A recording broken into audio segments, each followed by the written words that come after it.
Collaborating is hard to begin with for a writer. First of all, we're not pleasant people. We try.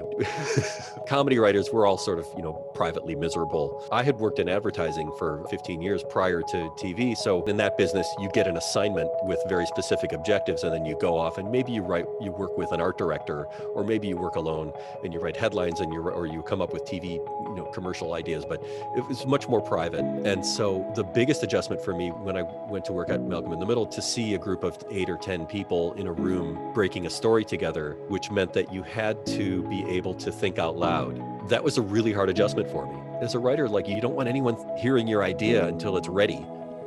Ideally, you have a group of people who have a similar sensibility to begin with. But the rest of it is trial and error. I mean, sometimes you have a showrunner who says this show, like Malcolm in the Middle, those characters were based on Linwood Boomer's family. Bless the Harts, they were people from Emily Spivey's hometown they were based on people. Those kinds of cases, that showrunner will say, Lois wouldn't say that, or, no way would Reese ever do something like that. That's a blessing. Then you have clear guidance.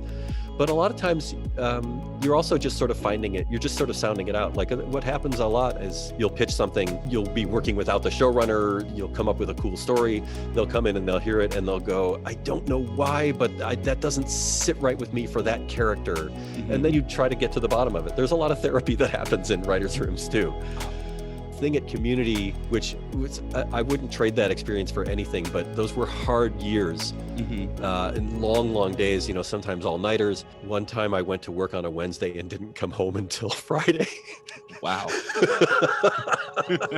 That was the kind of collaboration where a group of people are really, really spending a lot of time together, in particular for the purpose of getting into one person's head. We all had to get on Dan's wavelength. And so there's only one way to do it. We had to pretend we were in college together. We had to have these late nights with him. At Last Man on Earth, the collaboration was, it was similar because Will was very, very iconoclastic. Those scripts really came out of his brain. Those stories were all filtered through him, and he rewrote every script. So we did kind of have to get on his wavelength the same way we had to get on Dan's. And so the adjustment that we made was we didn't put everyone through that torture. We didn't make everyone stay late and work with Will. But if it was your episode, if you were the writer of that script that week, you would be the one who would basically had a second writer's room that consisted of 2 writers and Will Forte. And that room was mobile. That room was wherever Will was. So if he was on set, you would be on set with a laptop and next week's script as he went through it with you.